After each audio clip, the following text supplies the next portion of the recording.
Thank you so much, Pedro, and thank you all for being here. And it's an honor to speak with you this morning. I'll confess right up front, I am not an education workforce training expert. My focus is clean tech and high tech. And so when I come at these questions of how do we support digital literacy among our youth and families here in our city, I think about it in terms of who's basically a systematic approach. I think about it in terms of trying to empower local governments and the systems that touch our youth and our families. And so, one of the things we're trying to do is overcome social, economic, and geographic isolation, not just by digital literacy, but through digital engagement, connecting these individuals and these families to a broader community, to public services, to social capital, to job opportunities. And the challenges that we face is when we talk about the forces that have created poverty, that have disenfranchised the 250,000 youth that are in Los Angeles, we talk about that in terms of systems and systematic forces that have created that poverty and disenfranchised those individuals. And so, because we recognize systems can overwhelm people, but systems can also lift people up. And what I want to do today as we think about realigning resources to make our systems work more efficiently is think about the relevant systems, the family systems, the educational systems, the health and mental health systems, social service systems, the criminal justice system, and what needs to change there. Right? And the fundamental landscape that we face is the private sector and wealthy families. They have embraced digital literacy, digital engagement. It is their day in and day out life. It's where commerce happens, social engagement happens. And the challenge that we face is the public sector has been very slow to develop those competencies, to develop those capabilities. We're talking today and we're actively grappling with how do we engage the private sector in a partnership that helps move the public sector forward, and in doing so, the suite of services and opportunities that we want our communities and families to have.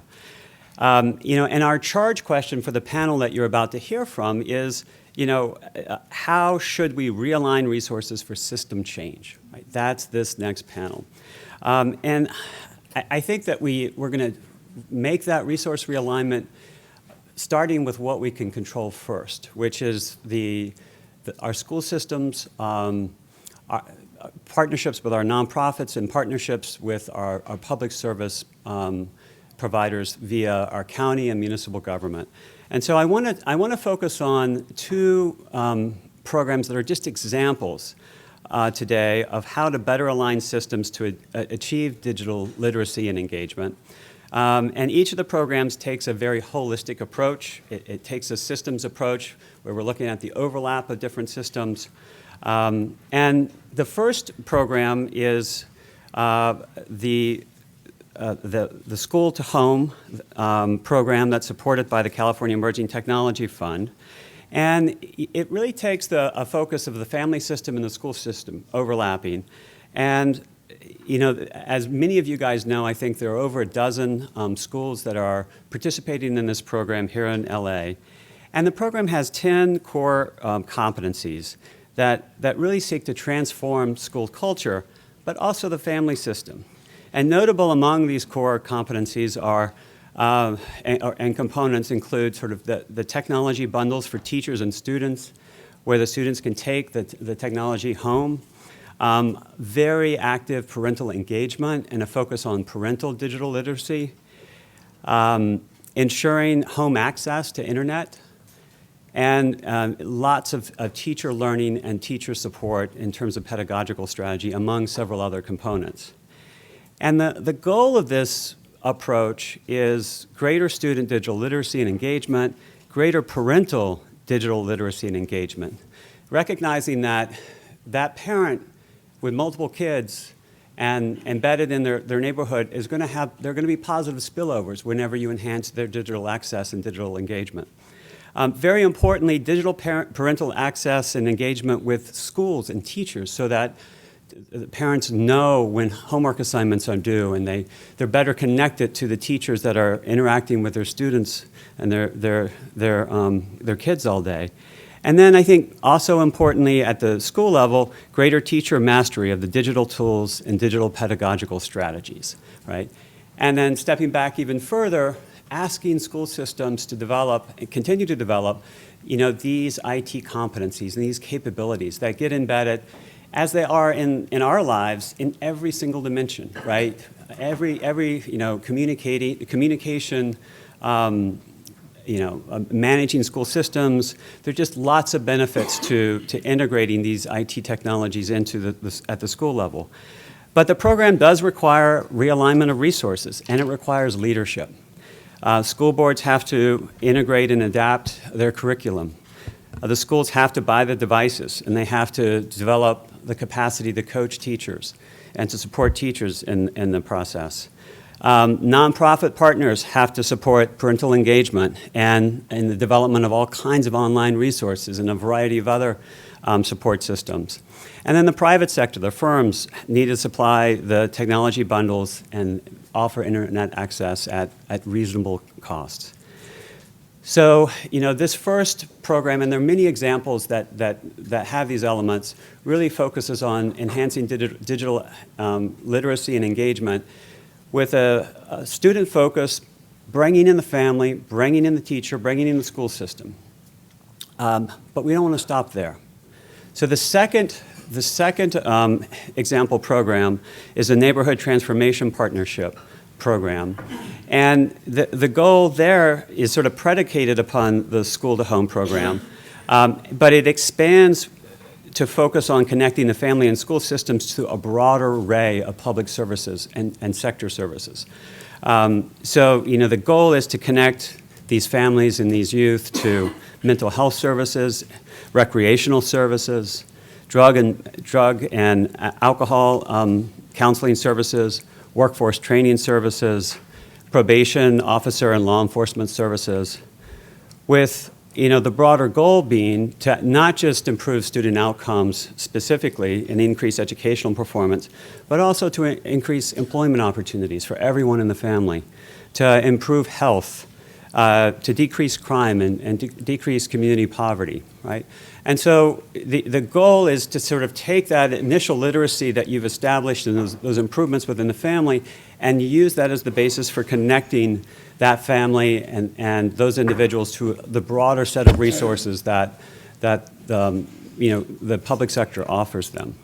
Now, the success of this partnership, just like the earlier one, it requires the realignment of resources by state, county, municipal, and school district leaders.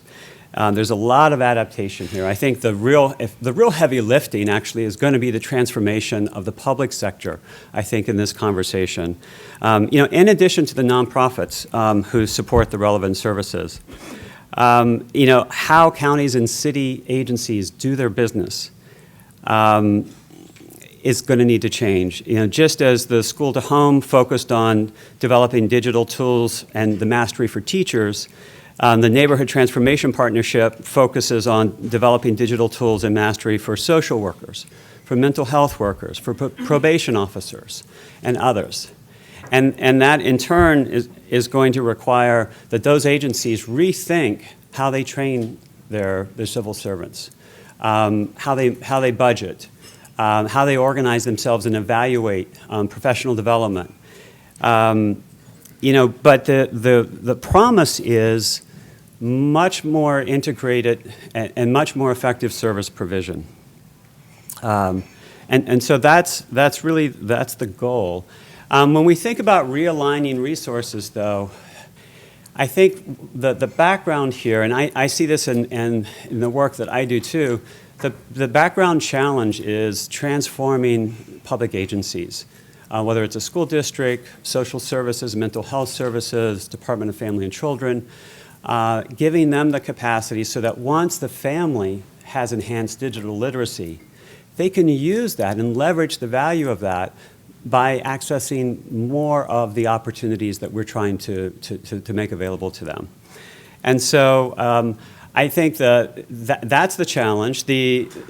One of the real opportunities is to think creatively about how to engage the private sector. The private sector does see us as a market. It sees, that public sector, those government agencies as prospective customers and long-term ones, and it sees those children and those families as prospective customers. And we need to think creatively about how to get them to make strategic investments that are systematic and holistic, throughout and overlapping, so that we're producing the individual and community benefits that we're really after.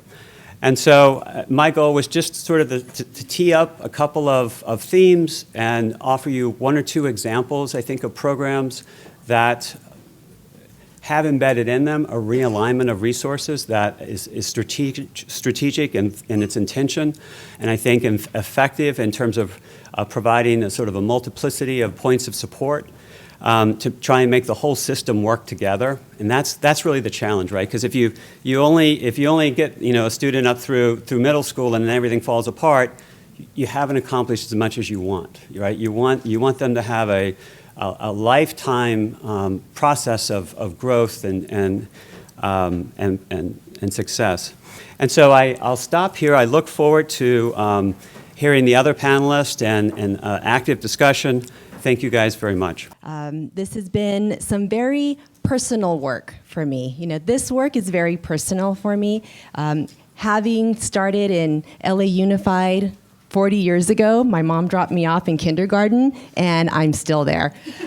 So much so that making this work so much more personal is that now my children are LA Unified students.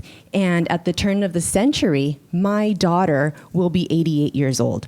So all of the work that we are collectively doing here together is going to be impacting like 3 generations to come. So when I say the work is personal, please believe me, it really is. And this journey that we've been on the last 4 to 5 years in LA Unified, really creating that shared vision was critical. And earlier, you heard our Chief Academic Officer, Dr. Gibson, really talk about that process. And it was very critical to make sure that we brought everyone together to have that shared vision, to ensure that we wanted to create a learner-centered learning environment where our students, basically let me say all of our learners, because we talk about our learners being also our adult learners as well. We needed to ensure that our learners have agency, and most importantly, that our learners are creators as opposed to only consuming the information.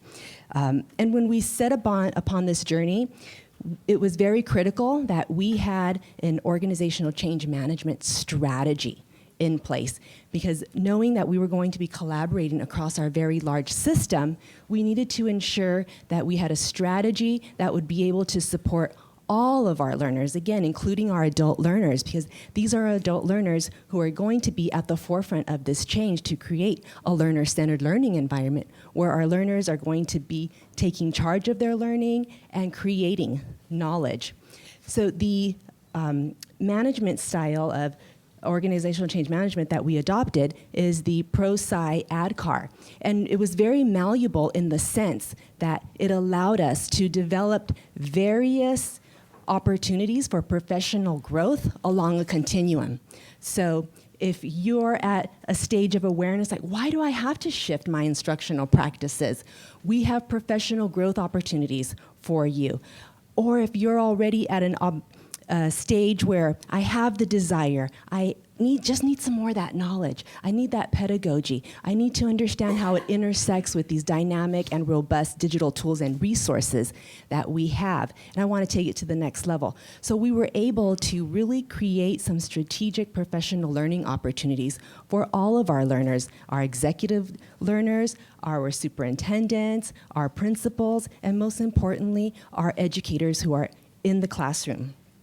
Also, along this continuum, it was critical to ensure that we weren't only tapping the glass, we weren't showing the how-tos of technology, but really taking a look at what we heard earlier, some of those soft skills, those big global skills and dispositions. And we've adopted the International Society for Technology and Education standards, which are these big global skills and dispositions. They're not grade level standards. Everything from what we heard earlier around innovative designer, computational thinker, global collaborator, empowered learner. These are all of the skills and dispositions that our learners need today that will take them beyond, so that they're able to have those skills that in any profession, any field that they step into today or tomorrow, that they're well equipped with those strategies. Another component that we're very passionate about, which goes hand in hand with the adoption of the standards, is digital citizenship, and really taking a close look at not the scare tactics of digital citizenship, but the proactive approach. Looking at how digital citizenship can be a pathway for a positive digital footprint, for your implications for career and college. Really looking at, what do we see and being what our students are looking at and being exposed to, and how can we ensure that they're being critical thinkers of that information? But most importantly, we heard it earlier, and it keeps surfacing today, that civic engagement piece. How can students leverage our dynamic digital tools and resources that are afforded to them in a very positive way to have a positive impact on civic engagement? Also, which has been a long-standing, over 20 years now with LA Unified, is our commitment to computer science education. And with our partners of Jane Margolis and Julie Flappin, who we've partnered with over the last 20 years, we've created that expansion because we know that this is a literacy that we cannot wait until it's secondary to start the conversation. We hear it over and over again from our secondary principals that it's too late to expose our students in secondary education. So that's why we've really taken a close look at our most youngest learners and really that computational thinking component under the umbrella of computer science education. But another piece that really resonates well, and a big takeaway for me today here, is our partnerships with higher education. This last school year, we've strategically made concerted efforts with our higher ed partners and combining the ISTE standards for students. We know that when our teachers come in from their credentialing programs and when they feel that they're part of the LAUSD fabric and feel a part of the work, that they will want to stay. They will want to become lifelong participants in our organization. And having those initial conversations with our partners around the ISTE standards and what much of an impact that makes to their credentialing programs and those connections have really been very fruitful, so much so that our partners in higher ed are really taking a closer look at how those ISTE standards can now have implications for their work, not only in their credentialing programs, but looking at how the systemic change can support those efforts. And we've been able to do that because of our task force. Although in 2016, our task force as a whole sunsetted from meeting every Thursday evening, we continued with the learning. The learning continued on quarterly meetings where we continued to bring in our higher ed partners to continue to push us and keep thinking about what are those strategic partnerships that we can continue to do, because we can't do this work alone, and it's been evident with the support that we've been able to generate with our home to school partners. But if anything, is really coming around to having that partnership, but most importantly, a partnership where it's a mutual partnership where two partners come together and really look at how we can best support one another's initiatives as opposed to coming in and we're going to do something to you. And that's what has been our guiding force to ensure that whatever partnerships we're working on, it's very strategic, very strategized, and to be a very mutual beneficial partnership where we know we can't do this work alone, and it's always going to be setting our sights on the future and what's the potential of what we're able to accomplish together. So I think by being here today, it's just another step in the right direction around our scalability and how are we going to continue to sustain these partnerships. So I want to thank the group today for bringing me here to share some of our thoughts and the work that we've been doing in LA Unified around instructional technology. And I welcome your comments, and I'm going to be staying around here, so I'd love to chat with some of you all today as well. Your presence here says that you want to be a part of the collective wisdom, you want to be a part of the alignment, and I am so grateful to be able to be here in this room with you. And I will say I am so grateful to be a part of Los Angeles County in this particular moment in time. I'm going to give away a little bit of my political leanings. I'm a bit dismayed about what's happening across the country, but I am so heartened by what's happening here in Los Angeles County. With apologies to Winnie Wexler, who has heard me say this a dozen times. I say every day, and I literally do say this every day, that we are at an inflection point in Los Angeles County for our vulnerable children, youth, and families. And it is because of two of the themes that you lifted up, which is that systems need to lift families up, systems need to be lifting up children, systems should be lifting up families and children, and that we need systems transformation in order to be able to do that. That our systems today are not doing, both our school system, and then the piece that I can speak to is our county system. I can speak to Department of Children and Family Services and Department of Health Services and Department of Mental Health. I can speak to probation. And what I can tell you, and this is why I say that we're at a moment in time in Los Angeles County, is each of these departments and more right now are headed by, bar none, the most innovative, the most progressive leaders that LA County has ever seen. I'm not old enough, and I haven't really truly studied LA County history to be able to say that for sure, but what I can tell you is that I've been doing a lot of looking, and I've been doing a lot of talking to people, and what I hear from folks is, yes, that this Board of Supervisors, and I'm not generally a fan of term limits, but we have a Board of Supervisors in Los Angeles County that is unlike any board that we have ever had before. And what folks say is they didn't get the memo that the county is just about being the safety net. The county is just about making sure that people don't fall through the cracks. This board and the leaders they have hired want to help folks thrive. They want these systems to be lifting up our children and families. And more than that, it's not just that they want to innovate. This center that I run exists. We are half funded by the County of Los Angeles. Thank you to my county family here. And we are half funded by the private sector. Thank you to my private sector partners that are here. Not only do they want to innovate, they very much believe, and you said it, that they can't do it alone.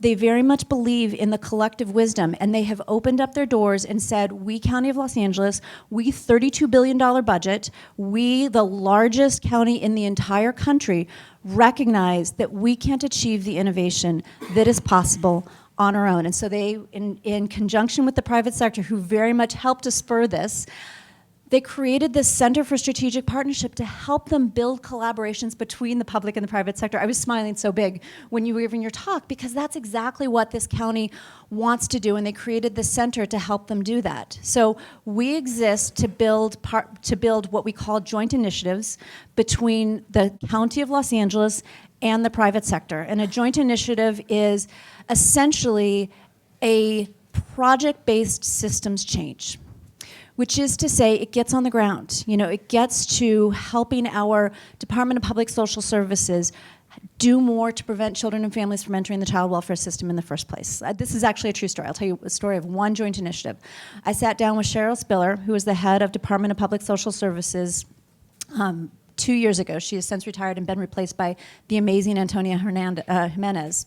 So Ms. Spiller said to me, Kate, we need to do more to keep my families, my Department of Public Social Services, welfare, my public assistance families from becoming Philip's families. This is when Philip was the head of Department of Children and Family Services. What can we do? And I said, well, Ms. Spiller, there's no silver bullet to that, but many other jurisdictions use this set of programs called home visiting, where a coach, a trained professional, works on a voluntary basis. We're not forcing this on anybody.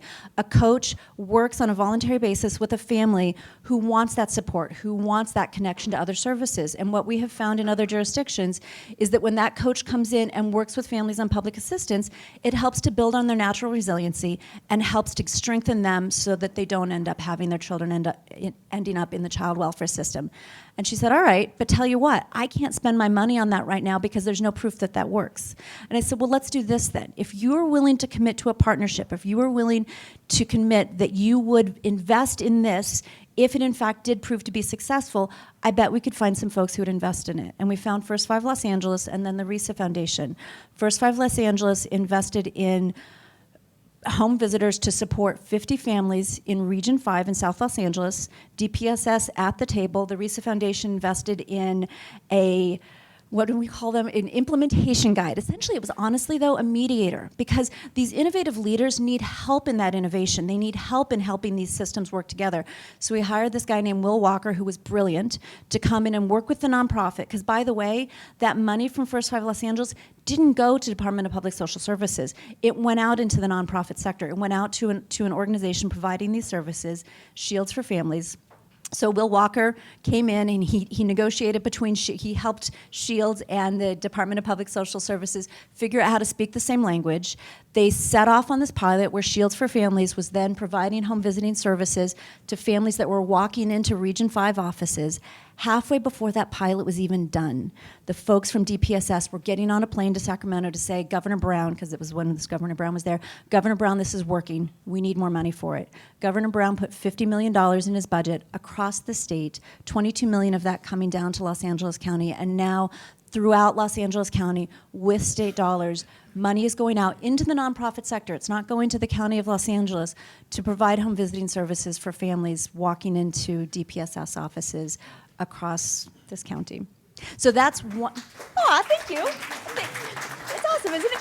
So that's one of over a dozen joint initiatives. We were originally a 3-year pilot. In that 3 years, we helped our private sector partners co-invest alongside the County of Los Angeles over $5 million.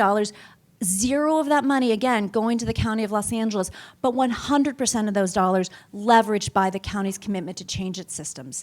And that's the message I have in terms of collaboration.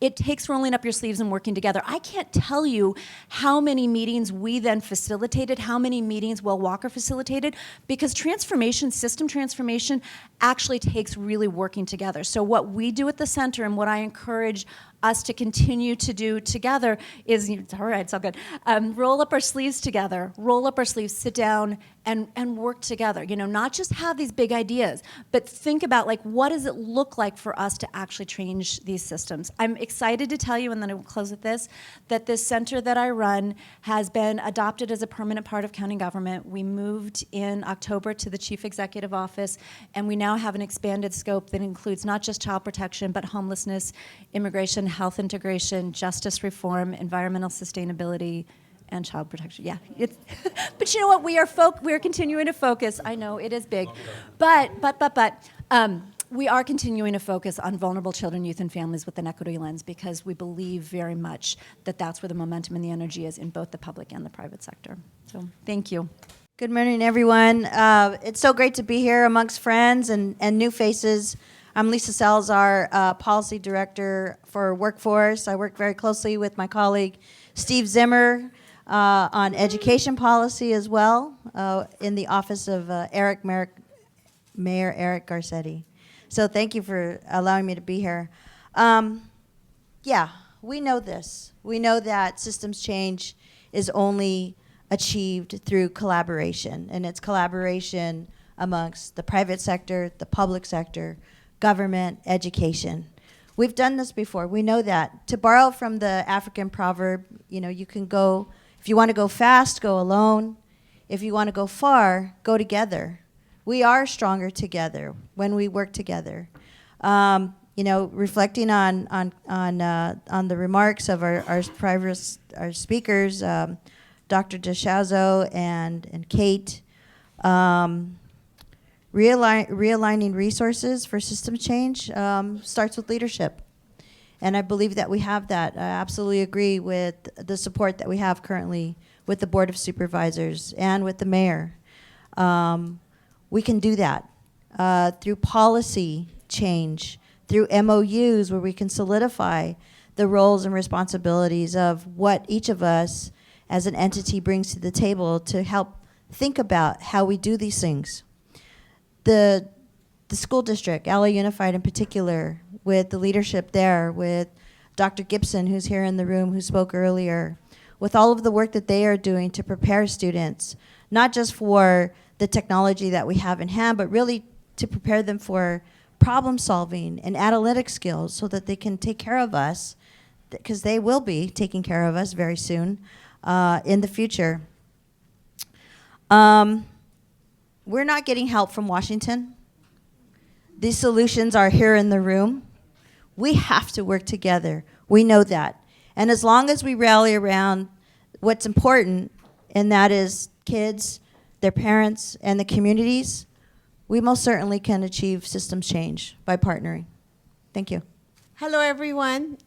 My name is Maria Brenes, and I'm the Executive Director for Inner City Struggle. And I come to this panel today as a longtime community organizer from the east side of Los Angeles, and also as an LAUSD parent of 2 young children attending in elementary school in Board District 2.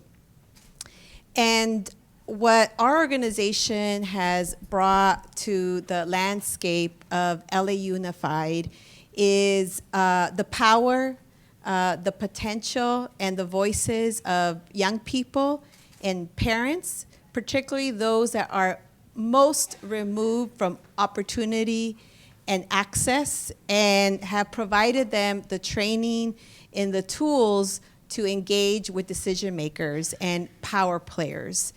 And what informs our work and the way that we approach it is that we believe that those most impacted by inequity, by material conditions that limit mobility in our economy, are in the best position to bring forth policy solutions for systemic change in our educational system and other systems that impact working families, immigrant families, disadvantaged young people.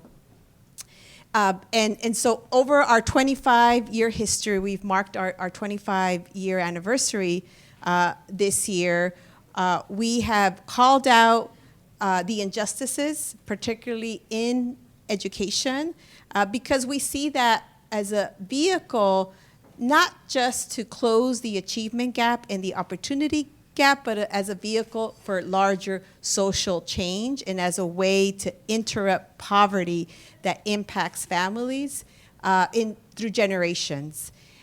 So our organization was the first in the east side of LA to expose the criminal disappearance rate of young Latinx students.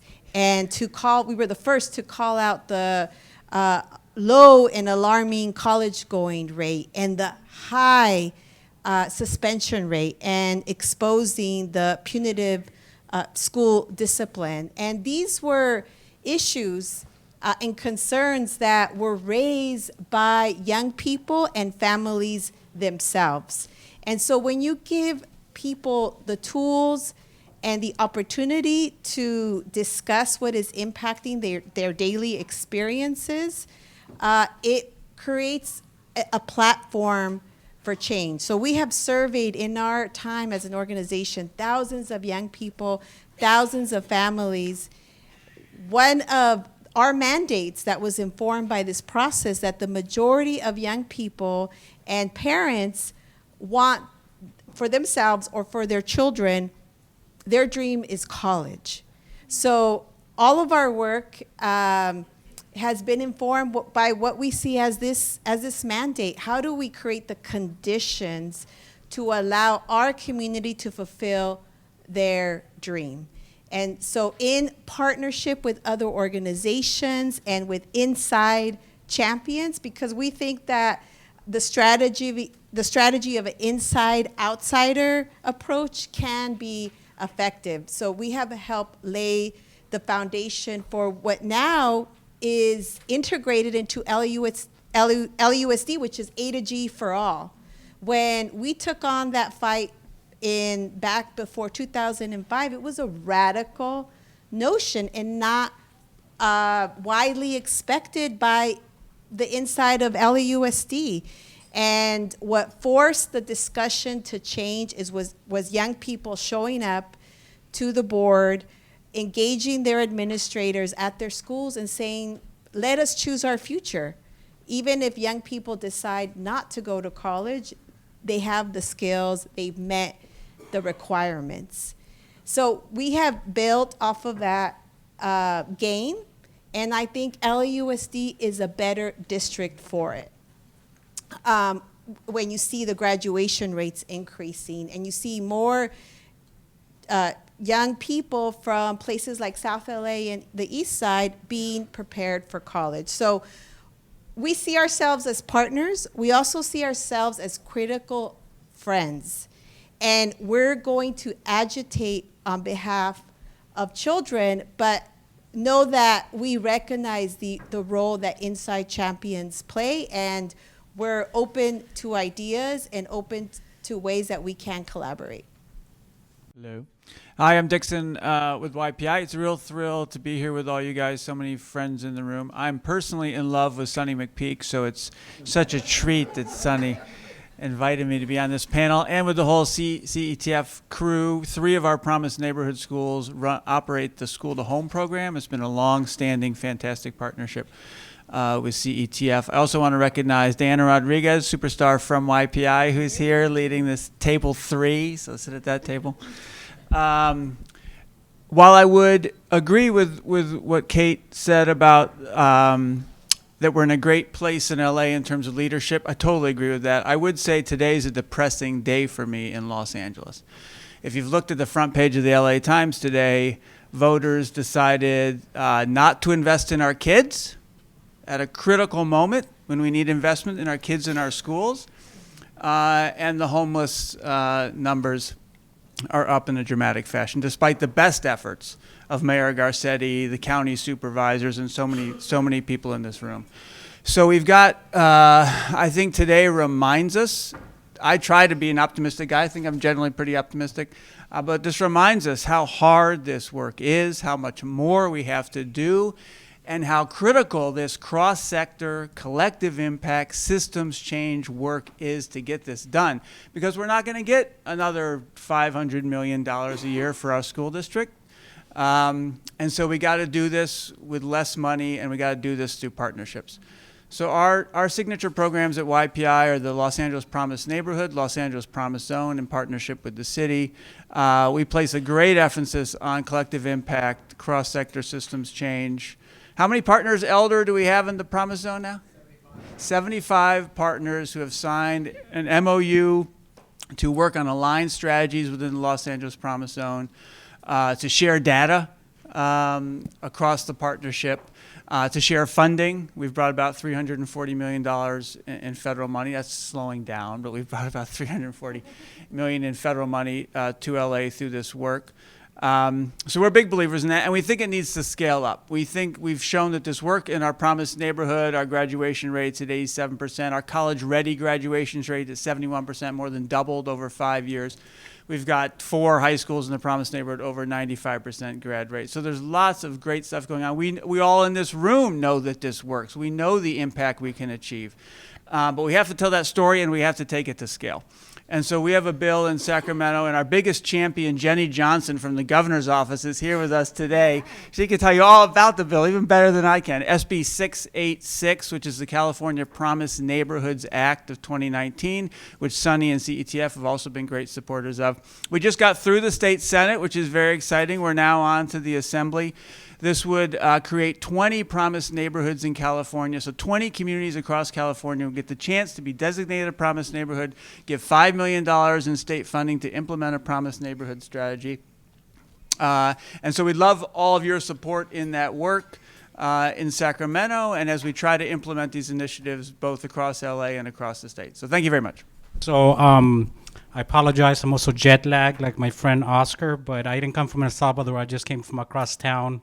It took me like an hour and a half to get here, and I came to UCLA, and it's always good to be back. But I really want to start because I think this question, obviously, like Dixon said, today is a depressing day. Waking up, looking at the numbers, and what our families need. And one of the things I wanted to highlight, at least share with you, is this evolution around the resources allocation. In California, we have been moving away from education that has seen test scores as the only thing to measure success.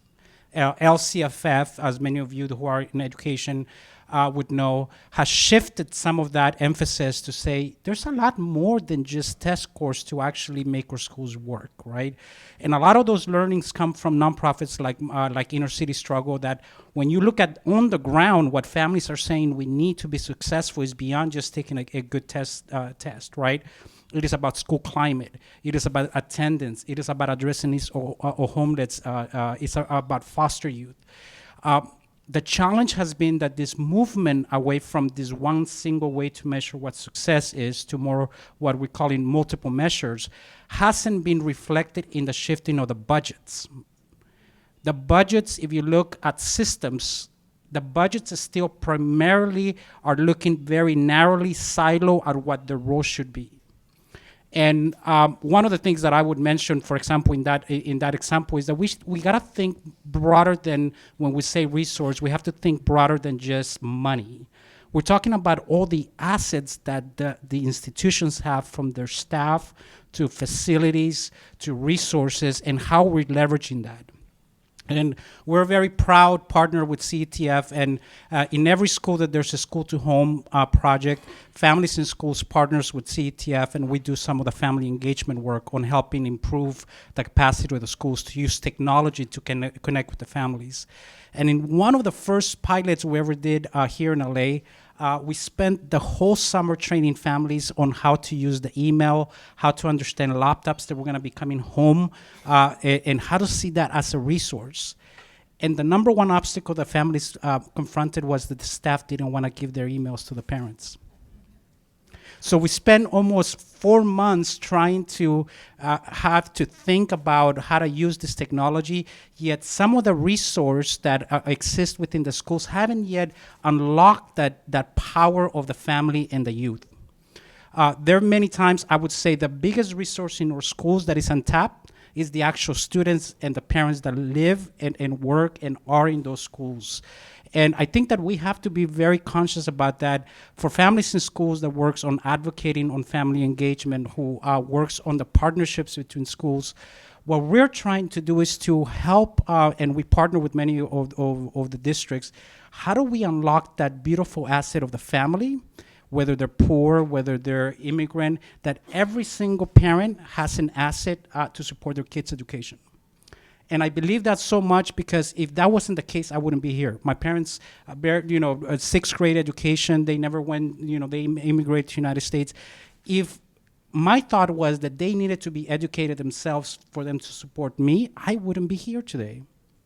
But it was the environment that they created, the questions that they asked, the motivation that they provided me, and their willingness to ask the tough questions of my teachers, the principals, that made a difference. So we have to unlock that asset that currently sits in our schools and that is many times perceived as just recipients of information, of education, and they're passive witnesses to what's happening in our schools, to saying, you have to be front and center into this. We have to invite you to be agents of change, but that requires a different use of assets from the school system.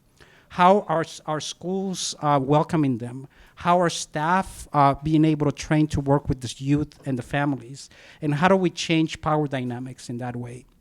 So from that perspective, I want to recognize that. I want to recognize also the great work that many of the nonprofits, including Inner City Struggle, has done with the Equity Index, and recognizing that the funds that come to districts have to be shifted in a different way, used in a different way, recognizing that some families need more resources than others. And we cannot ignore that fact because we cannot solve this by just giving equal amounts to everybody, right? So we know that for sure. And then my only last point I will talk about is the power of the partnership, which I completely agree. And many of us here, like Dixon, have those great partnerships, and we all do with systems. But these are complicated systems to maneuver. As a nonprofit who wants to align my resources and my leveraging and partner with a school district or a county, I'm still waiting for for a contract. Jenny, if there's anything we can do. I'm still waiting for a contract from 8 months ago to get paid on services from the state that we deliver literally 6 months ago, right? The inability to really leverage that partnership between nonprofits and government to align resources is still a very strong obstacle. And if we're going to say, look, it takes more than just test scores, it takes addressing the needs of homeless, it takes addressing the needs of English language learners, of all these needs, and systems have to align, it has to be easier to partner with one another. Right? And I think that those are the obstacles we're seeing right now in the alignment of the systems that is not working yet. We're making progress. And I think more districts and more institutions are conscious of that. I think we just need to agitate and say we have to move faster, and we have to get to the point where it is not the compliance that drives our work, but it is rather how are we going to actually serve the families and students that we need to help. So it's a pleasure to be here again. Thank you for the invitation, Sunny. Really appreciated working with you guys. Hi, everyone. I'm Joan Sullivan. I think I bring the practitioner's lens to this conversation. I have been in almost every imaginable position within our public education systems: a public school student, public school teacher, public school principal for almost 10 years, in a political position within mayoral administration. I run a nonprofit that oversees a subset of district schools. And I'm also a district's parent who sends my daughter to the same school that Maria's daughter attends. And today is a sad day, and I'll just add to that the impact of the funding, the lack of funding will be felt most acutely by our students who are most vulnerable. We can be sure of that. And so, that really weighs on me. But sort of bringing this sort of 20 years of experience in public education to this conversation, I have come to the conclusion that we're misguided if we're waiting for some set of solutions that heretofore we've never been able to find, right? That's not what's in the future. What we need, I believe, are a few things. I know very little. Honestly, I feel confused by people who feel like they know the path forward, because if we knew it, we'd have better outcomes. But I do feel sure of a few things, and I offer those in this conversation. One is that what is required is not some secret set of solutions, but it's continuity of effort over time. And it's an interesting dilemma in public education, because it is true, we have big urban bureaucracies, we have bureaucracies in general, we have our public school systems that are hard to move, right? So there's this stasis. But at the same time, there's constant change, because we have a parade of superintendents in our districts. There's not continuity there. There are changes in school boards, inevitably. We may have 5 up for a re-election in March. And the consequence of that is that we can't see an agenda through over a sustained period of time in the ways that are required. And so when we're talking about digital inclusion or whatever we're talking about, it is continuity of effort over time that makes the difference. And when we talk about Long Beach or Garden Grove or districts that have, in our minds, distinguished themselves in California, what do they have in common? They have a superintendent who's been there for a decade or more. And so I really think we've got to move away from 3-year increments or 2-year increments in our own minds to 10, decade, 20-year increments. So continuity of effort is vital.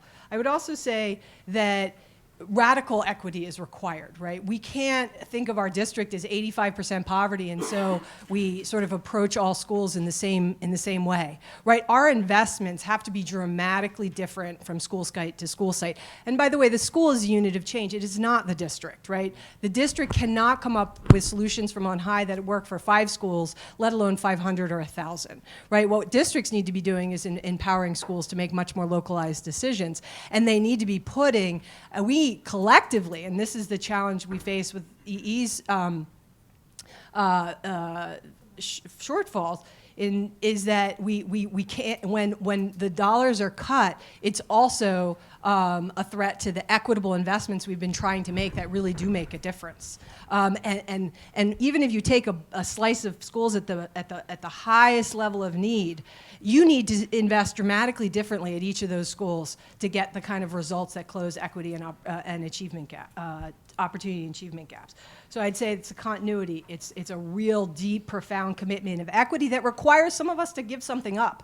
Because right now the system is benefiting those of us with privilege. It is not benefit, and so we have to give something up. The other thing I'd say is definitely collective impact. We've talked about that tremendously. There is no way that any single entity, the district, can't do it alone. None of these nonprofits, none of us can. The city can't, the county can't. It has to be a collective effort. And I believe it also takes a lot of humility, because we're gonna have to stay the course, and we're gonna have to refine to get where we're going. So I'll just, in the interest of talking about digital inclusion more specifically, I'll just give you one example of what that looks like at a school. So we took on there's many schools that I could tell this story with, but we took on a school last year in collaboration with districts. So I run a nonprofit that has 18 schools in 3 communities that have been historically under-resourced.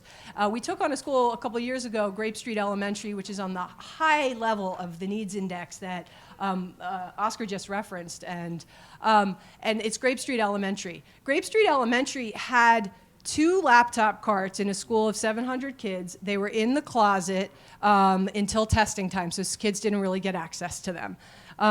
And so one of the things that we did when we got there, and one thing can't do it, but is in conjunction with the district, using CENI dollars, using district initiatives, we added philanthropic dollars to the mix, and we got to a 1-to-1 ratio in grades 3 through 5 in terms of devices. And what that allowed was kids to actually practice using their skills on the platform they were going to have to engage with to take the exam. It gave them access to different type of curricular supports. And when we talk about equity, it's not just money. It's staffing, it's enrollment, it's facilities, it's a whole lot of things. And it's curriculum. And we gave them access to better curriculum, to learning management systems that are useful and that the district has invested in. And this year, the early data shows, this is 1 year after making that investment, also investment in common planning time and curriculum and the kind of supports teachers need to thrive. The school is seeing 13 percentage points increase in both ELA and math. That's big growth. Usually you see 1 to 2 points jump. So you have a school that's going from 10% proficient in math to 23 in a single year. That doesn't happen with technology alone, but it certainly doesn't happen without the technology that we are depriving our students of in many cases. And by the way, one other thing I'd say about the digital divide is that we can't just put technology in the hands of our teachers without equipping our teachers with the tools to model how to use that technology. Because a lot of times our teachers don't feel comfortable with the technology themselves, so they can't model its many benefits to our students. And so my final thought is that, you know, we often think of these things as nice to have, and they're not just nice to have. They are vital. I like this quote from Brian Stevenson, which is the opposite of poverty is not wealth, it's justice. And we don't get to justice without giving all of our students equal access to a quality education. We don't get to a thriving democracy or a thriving economy, or certainly not to that our own sense of moral fulfillment without those investments. And so I see it as actually vital to everything that we all believe in. So thank you guys so much.